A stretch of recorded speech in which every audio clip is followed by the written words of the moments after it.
अगर आपने हमारा चैनल अभी तक सब्सक्राइब नहीं किया है तो कर दें और साथ ही बेल आइकन को ज़रूर दबाएं। तो चलिए बढ़ते हैं आज की कहानी की ओर। शादी के बाद पहली बार मैं अपने ससुराल जा रहा था, वो भी 5 सालों बाद, जिसके पीछे भी एक लंबी कहानी है। उसके बारे में मैं फिर कभी फुर्सत से बताऊंगा। मैं ससुराल के लिए निकल तो गया था, मगर अब मेरी यादें काफ़ी धुंधली पड़ चुकी थीं। दरअसल अपने ससुर जी का नाम और सासू माँ, साले साहब, इन सभी का नाम ही अच्छे से याद था। उनके चेहरे अब काफ़ी धुंधले पड़ चुके थे मेरे जहन में।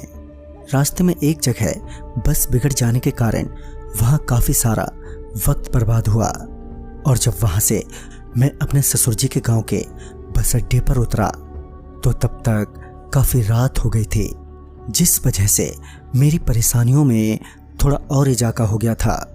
पहले तो कुछ देर तक मैं बस अड्डे पर ही रुका रहा, ये सोचकर कि कोई आगे के लिए कोई सवारी मिल ही जाएगी। फिर जब बस अड्डे पर मौजूद एक व्यक्ति ने मुझे टोकते हुए मुझसे पूछा, अरे भैया कहाँ जाओगे आप? इस पर जब मैंने उस व्यक्ति को जवाब देते हुए कहा, वो लखीमपुर गांव जाना है। इस पर वो व्यक्ति मुझसे बोला, अरे फिर यहाँ क्यों खड़े हो? लखीमपुर गांव के लिए तो सवारी आगे चौराहे से मिलेगी। इतना बोलकर वो व्यक्ति चला गया और वहीं मैं उस व्यक्ति के बताए अनुसार बस अड्डे से चौराहे की तरफ चल पड़ा। चौराहा बस अड्डे से तकरीबन 10 मिनट की दूरी पर था। चौराहे पर पहुंचने के बाद अब मैं सवारी के आने का वेट करने लगा। कुछ देर के बाद एक रिक्शे वाला आया और मेरे पास अपना रिक्शा रोकते हुए बोला, कहाँ जाओगे भैया? इस पर मैंने कहा, अरे तुम जाओ भैया, जहाँ मुझे जाना है वहाँ तक तुम मुझे इस रिक्शा से नहीं पहुँचा सकते। इस पर वो बोला, क्यों? मैंने जवाब देते हुए कहा, 15 किलोमीटर दूर जाना है लखीमपुर गांव, ले जा पाओगे अपने इस रिक्शे से खींचकर?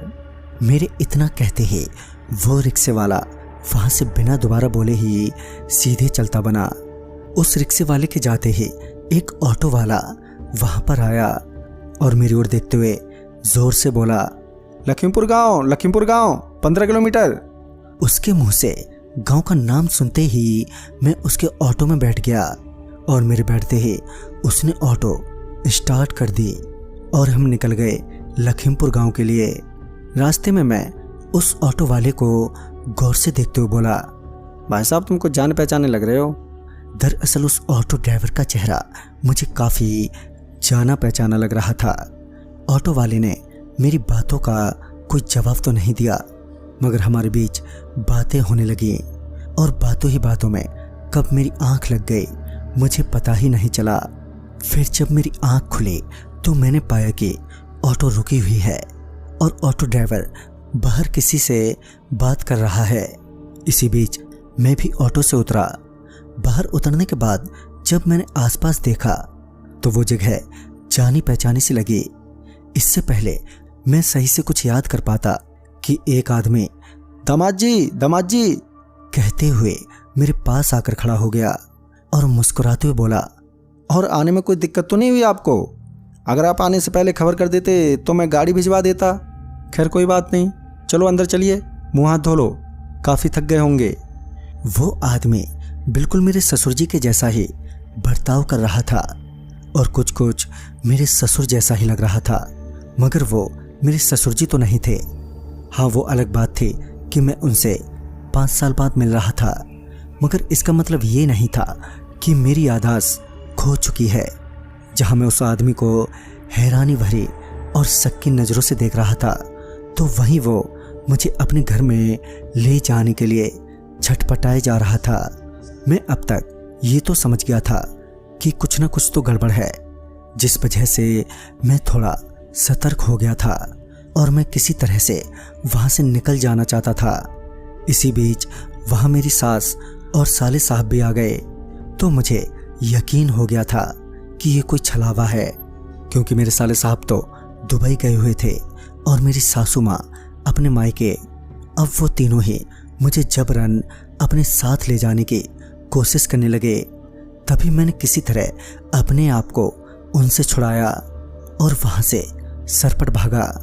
मैं अभी भाग ही रहा था कि मुझे मेरी ही बीवी मेरे साथ भागती नजर आई, जो मुझे घूरते हुए कह रही थी, अरे अरे कहाँ भागे जा रहे हो, चलो वापस। मेरा तो उस वक्त सर ही चकराने लगा था। मैं हर वक्त अपनी बीवी को चुड़ैल चुड़ैल कहकर चिढ़ाता जो था, और अभी वो सचमुच की चुड़ैल लग रही थी। मैं बिना रुके भागता ही रहा, और इसी बीच मेरी बीवी की तरह दिखने वाली वो औरत मेरा पीछा करती रही।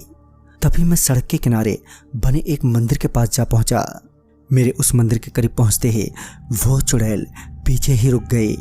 अब तक मेरी भी सांसें इतनी फूल चुकी थी कि अब मैं जरा सा भी नहीं चल सकता था। लिहाजन मैं वहीं मंदिर के आगे जाकर लेट गया, और वो चुड़ैल वहीं पर खड़ी मुझे घूरे जा रही थी। इसी बीच मैं कब सो गया पता ही नहीं चला। सुबह जब मेरी आंख खुली तो उस मंदिर में एक आदमी पूजा करता हुआ नजर आया। जब उस आदमी ने मेरे को उठते हुए देखा तो वो मुस्कुराया और प्रसाद देते हुए कहा, तुम बहुत ही साहसी और भाग्यशाली हो जो छलावों की बस्ती से बचकर चले आए, वरना वहां से लौटना कोई बच्चों का खेल नहीं है। इस पर मैंने चौंकते हुए कहा, छलावों की बस्ती? फिर उस आदमी ने बताया कि हाँ, छलावों की बस्ती यहाँ से आधे किलोमीटर दूर है।